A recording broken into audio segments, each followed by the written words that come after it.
জরুরি কিছু কথা বলতে আসছিলাম আসলে। ওয়েল, ওই দিন আপনার সাথে রিক্সা চড়ার পর থেকে আসলে কি বলবো, আপনাকে তো বলছি যে আমার like one of the most মানে অ্যামেজিং ডেজ ছিল সেটা। And thank you so much, মানে আমার স্বপ্ন পূরণ করার জন্য, আমার ইচ্ছা পূরণ করার জন্য আপনাকে অনেক অনেক অনেক বেশি থ্যাংকস। মানে অন্য কোনো টিচার অবভিয়াসলি শুনতেন, আপনি আমার আবদার পূরণ করেছেন, মানে ইউ দ্য বেস্ট। আর আসলে ওইটার পর থেকে আরো একদিন আপনাকে অ্যাপ্রোচ করতে চাইছিলাম, বাট পারিনি। আর একটা আবদার ছিল আর কি। কি আবদার? ম্যাডাম আসলে আমি আপনার আমার বাড়ি আমার কি আপনার ইয়েটা আর কি, আমার ইয়েটা মানে একটু ধরতে চাই আর কি।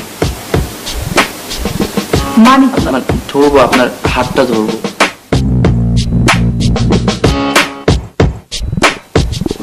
ম্যাম জাস্ট আপনার হাত একবার খালি ধরতে চাই ম্যাম, প্লিজ। আমার অনেক ইচ্ছা আপনার হাতটা একদিন খেয়ে ধরে জাস্ট কিছুক্ষণ বলবো যে হাতটা ধরবো ম্যাম, আর কিচ্ছু না প্লিজ ম্যাম। এটা অনেক দিনের স্বপ্ন, এটা লাস্ট আবদার, কোনো আবদার ম্যাম প্লিজ, এটা শেষ ম্যাম প্লিজ। শোনো Salman,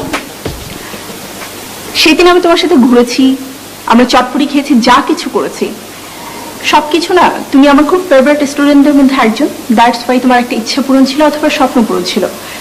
but as a teacher আমি তোমার একটা ইচ্ছা পূরণ করতেই পারি, তাই না? কিন্তু তার মানে এই না তুমি যখন যা খুশি বলবে আর আমি সেটা মেনে নিব। আমি বাধ্যও নই। অ্যাকচুয়ালি এখন না সময় হয়েছে তোমার নিজেকে কন্ট্রোল করার। আর আরেকটা বিষয়, কোনো কিছু বলার আগে অথবা আবদার করার আগে তোমার বোঝা উচিত কোনটা আবদার আর কোনটা অন্যায় আবদার। বুঝতে পেরেছ? আরেকটা বিষয়, তুমি কি একবারও ভেবেছো ওই দিন তোমার আমার পরিচিত কেউ অথবা ইউনিভার্সিটির কেউ যদি দেখতো আমাদেরকে, অথবা ধরো ফ্যাকাল্টির কোন একটা স্টুডেন্ট যদি আমাদেরকে দেখতো, তারা আমাদের রিলেশনটাকে কিভাবে নিত, কি মিন করতো? তোমার হয়তো কিছুই যায় আসে না, বাট আমার কিন্তু অনেক কিছু যায় আসে, বিকজ আমি একজন টিচার। এটা আমাকে অলওয়েজ মাথায় রাখতে হয়। সো নেক্সট টাইম কিছু বলার আগে ভাববে যে আসলে বলা উচিত কিনা।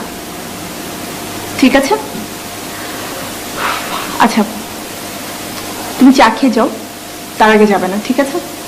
আর তুমি তো চাই 2 চামচ চিনি খাও, তাই না? বসো, আমি চা নিয়ে আসছি।